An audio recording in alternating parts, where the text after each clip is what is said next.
Yeah, the first example that we're going to get to is the most basic, I think, and this is looking at kind of internal search across two competitors in the pharmacy space.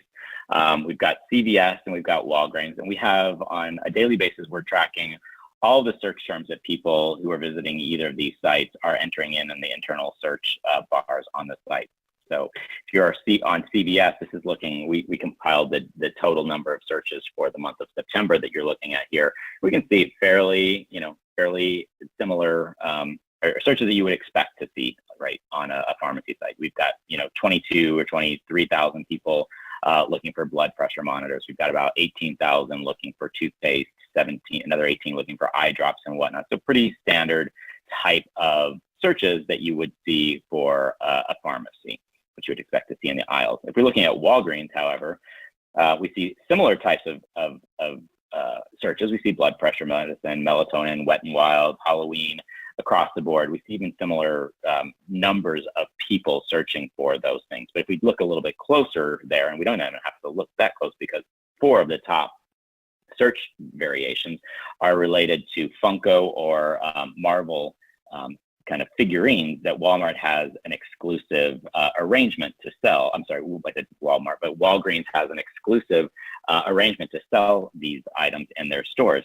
And if you are, CVS and you're trying to figure out, what is my competition doing that I'm not doing, well, that's a really great way to see, that these Funko toys are actually performing really well over at Walgreens. And, they know obviously that this is something that they're doing, but I'm not sure that CVS knows that in fact 4 of the top 10 search variations over on Walgreens are being driven by this partnership that they have with Funko. So it helps you actually not only see where you might be missing out, but also size the audience that are going to your competition for certain products or certain categories that you're not playing in. In fact, in the month of September, Walgreens had 376,000 searches around Funko or Marvel alone, which is a pretty significant additional volume that CVS isn't getting because they're not selling those types of products. So it might be a great way for them to